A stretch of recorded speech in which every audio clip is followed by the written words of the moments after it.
up tout le monde, Johnny Wilson, bienvenue à cet nouvel épisode du First Class Podcast. Donc ça va être une série de courts épisodes. Je suis présentement avec l'équipe.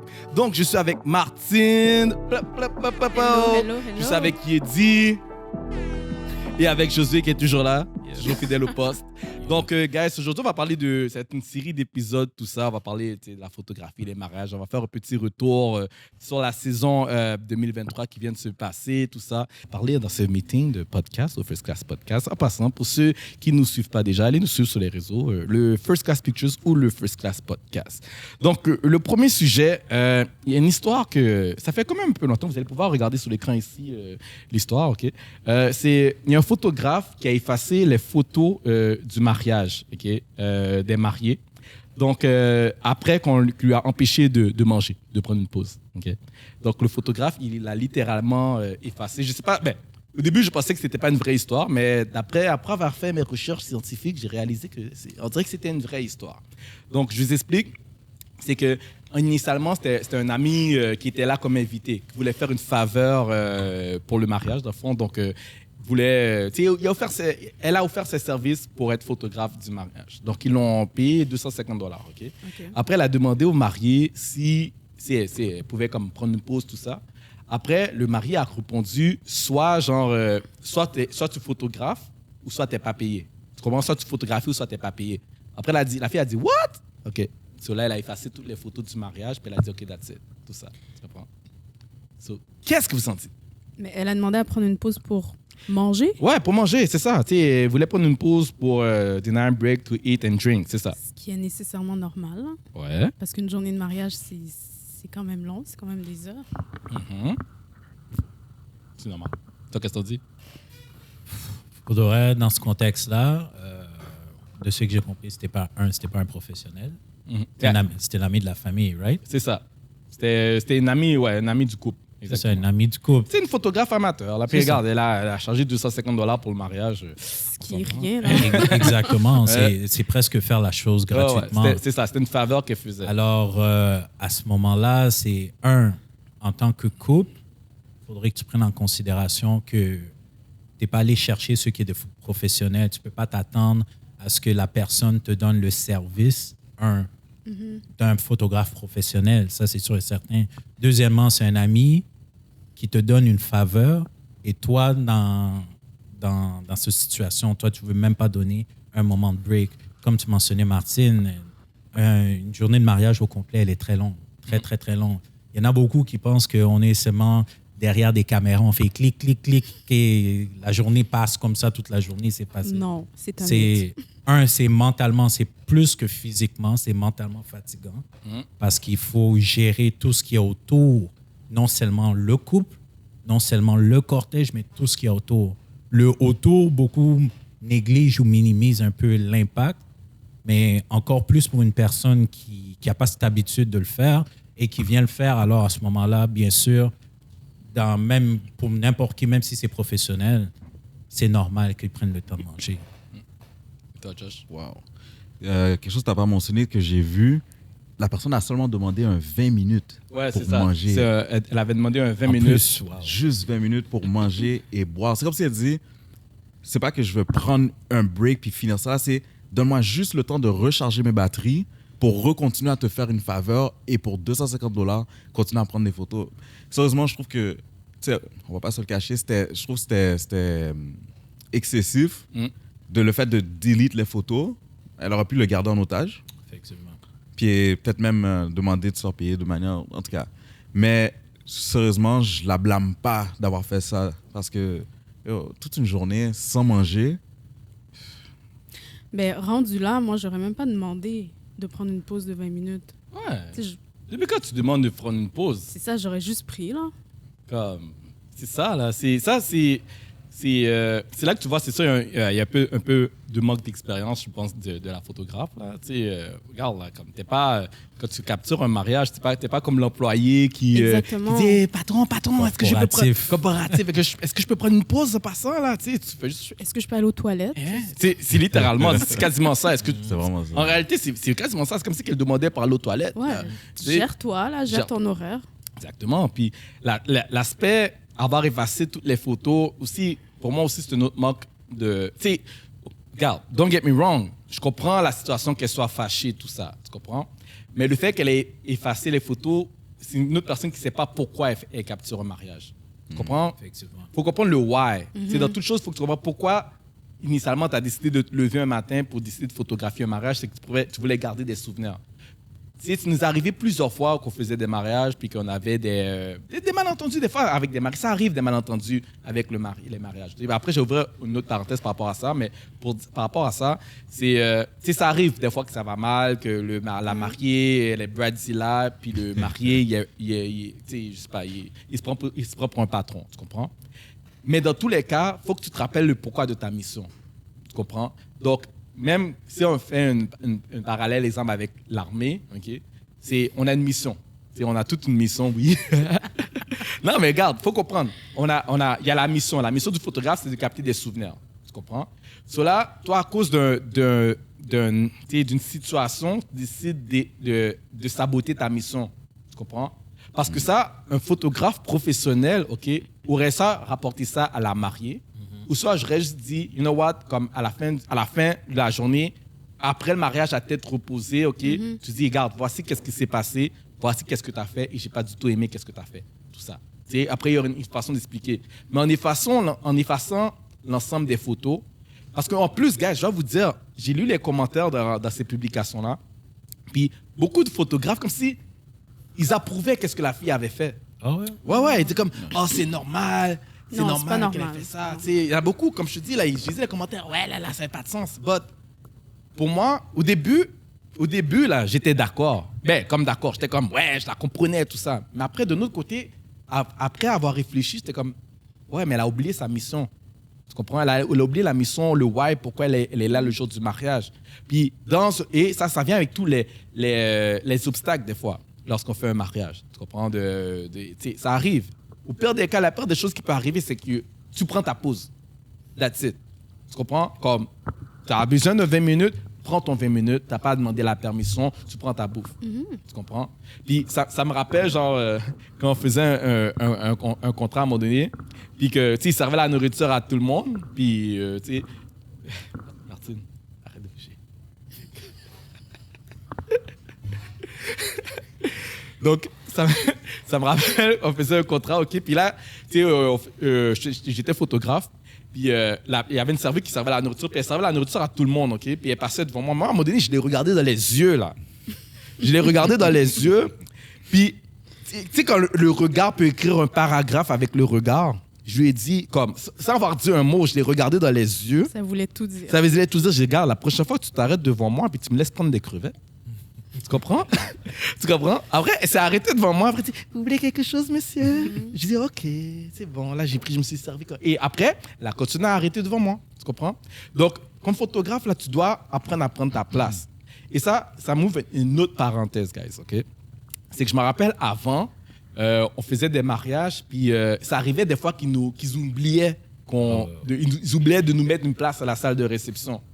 Puis moi, quand ça arrivait, tout le monde me connaît, là. Moi, j'arrivais puis je dis, écoute, nous, tant qu'on n'a pas une place, comme on continue pas.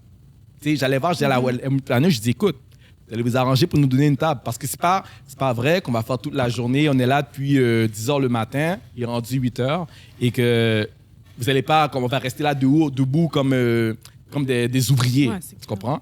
Donc, dans une situation comme ça, le photographe, il doit imposer son respect. Et moi, ça, c'est quelque chose que je vais dire à tous les photographes. Des fois, je vois des publications sur Facebook, dans des groupes de photos, que les photographes, par exemple, à la salle de réception, ils montrent la photo de la nourriture qu'ils ont reçue. Tu comprends? Et des fois, c'est comme des sandwichs. Le monde mange du steak et au fournisseur, il te donne un sandwich. C'est une boîte à lunch, OK? Puis moi, j'ai écrit. Moi, c'est quelque chose que je ne jamais, dans mon contrat, dans le contrat, ça dit, nous, on doit manger comme n'importe quel invité. Tu comprends? Et c'est pas pour avoir l'esprit comme de princier ou quoi que ce soit, c'est une question de respect. Tu comprends? C'est une question de respect. Puis si tu n'es pas capable d'avoir du respect pour tes fournisseurs, je ne serai pas à ton mariage. Tu comprends? Si un fournisseur un jour arrive et dit, genre, pourquoi je dois te donner la même nourriture que les invités? Moi, c'est comme, alors je ne vais pas à ton mariage. Pourquoi je devrais être à ton mariage?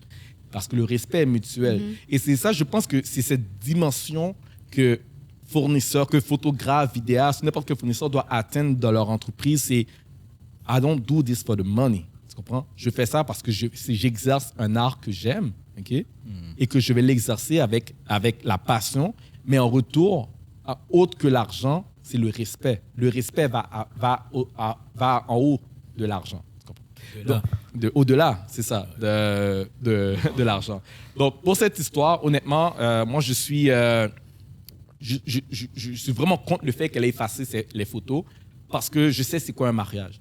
Je sais c'est quoi la mission de mariage, de capter des souvenirs qui ne pourront pas être reproduits. Donc là, c'est comme tu as comme juste saboté ta mission de savoir que tu es là pour photographier des choses qui ne pourront pas être reproduites à cause d'une discussion que tu as eue avec le marié. Tu comprends? Mais elle a probablement agi sur l'émotion. C'est ça. Mais cette photographe qui a agi sur émotion, elle n'est pas faite pour une photographe de mariage. Mais c'est ça, c'est pas une photographe. Tu sais, ce qui est écrit, c'est un ami, une amie de la famille. Mais qui est photographe? Non, elle est photographe, mais elle est pas comme... Elle est amateur. Ouais, comme c'est ça. Ouais. Parce que, regarde, pour avoir chargé $250, tu sais, elle fait ça, tu sais, comme... Je pense que c'est ça. C'est sûr qu'elle est nouvelle. Elle devrait être nouvelle. $250, elle aurait pu faire ça gratuitement, puis... Ouais, littéralement, tu sais, quasiment. Ben, bon, non, ben...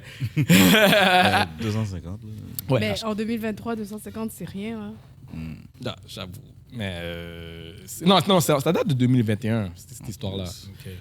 Puis, en tout cas, pour conclure avec vraiment ce sujet-là, pour moi, c'est...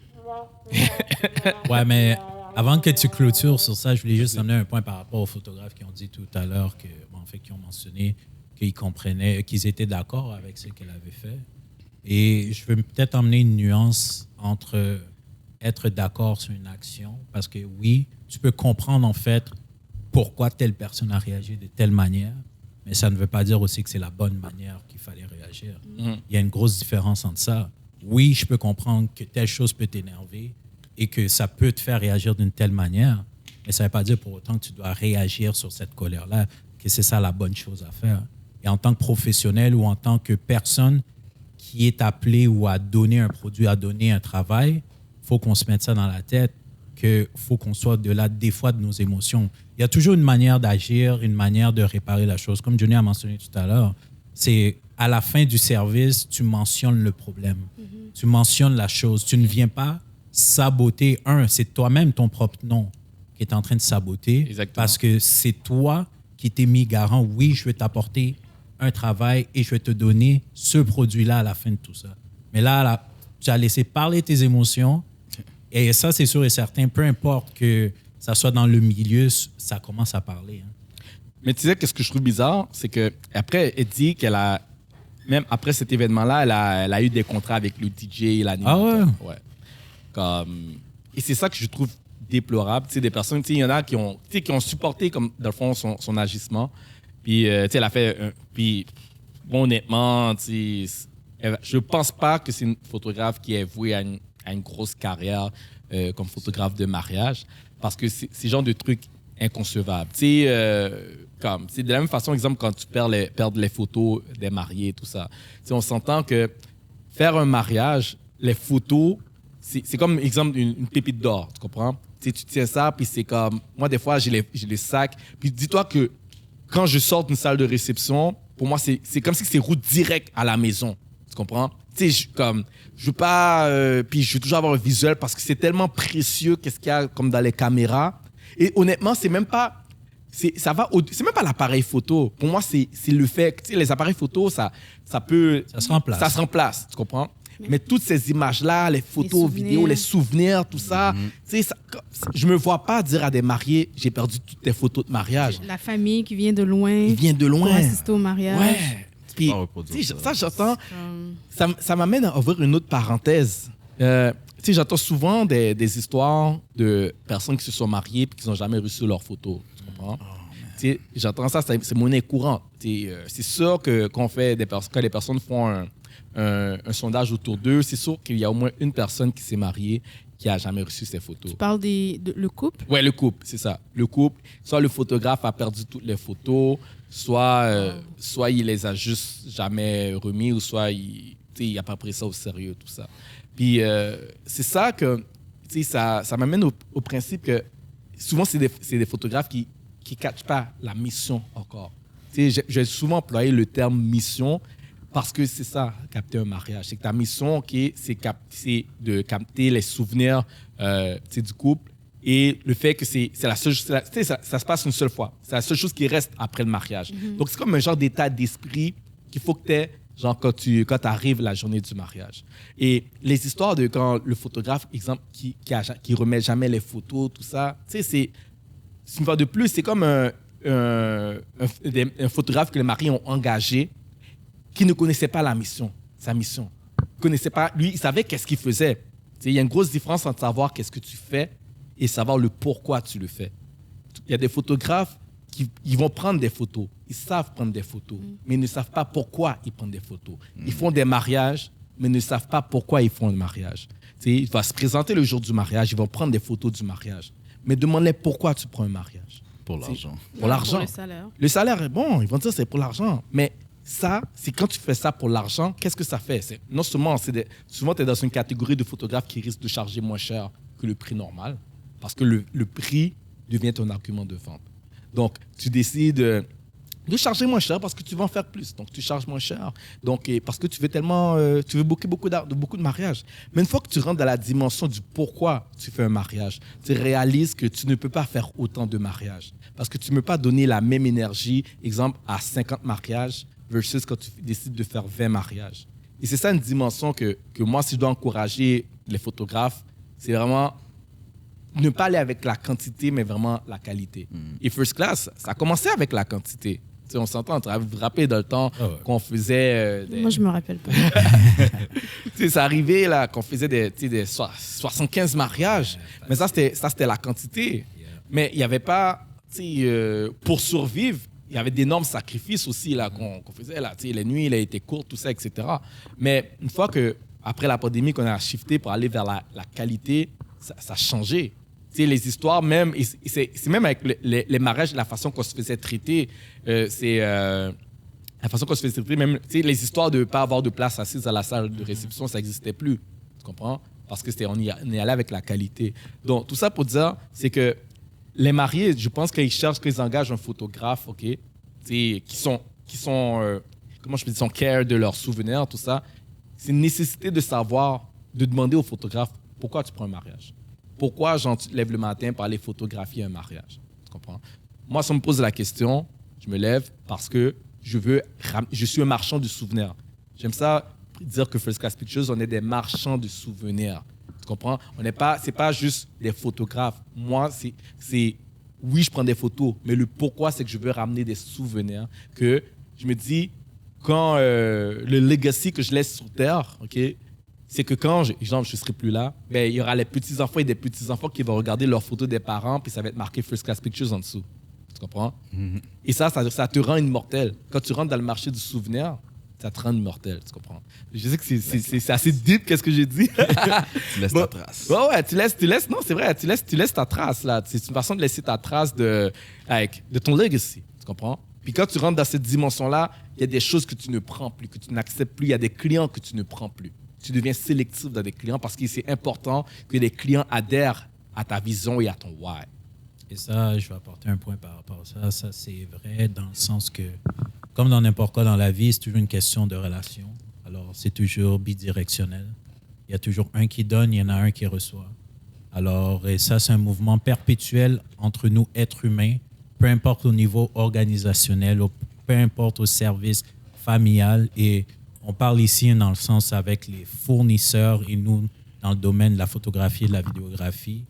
Comme Johnny mentionnait, dans le temps, on faisait des 75 mariages par été. Par samedi, on pouvait en faire 4. Par fin de semaine, on pouvait en faire 6, 8. Alors, c'était vraiment une question de quantité jusqu'à ce au niveau où on est rendu aujourd'hui, où maintenant, c'est des clients avec qui on a maintenant une relation. C'est plus juste une affaire maintenant de faire de la quantité, c'est une relation. On le voit qu'on redonne le produit final. Il y en a d'autres ici. que Shairma et Fred qui étaient là. Mais ça, on va garder ce sujet. On va le revenir. C'est l'autre sujet. C'est l'autre sujet. Mais on va juste conclure ce sujet-là. Il n'y avait pas fini. C'est ça, je finis ça. Mais c'est juste pour montrer qu'on noue des relations à travers les clients, à travers les gens, parce qu'ils se retrouvent dans ce que Johnny a montré. On est des marchands de souvenirs. Dans le craft, dans le métier, dans ce qu'on donne, il y a une énergie qu'on dégage qui n'est pas dégagée par tout le monde. C'est comme vous rencontrez une personne, par exemple, des fois, sans le savoir, vous êtes comme « cette personne, je la sens pas ». Ou cette personne, directement, ça clique. Alors, c'est la même chose au niveau de la photographie, de la vidéographie. Même nous, envers les clients, il y a d'autres clients qu'on rencontre, on dit « Ah, avec nous, ça va pas cliquer ».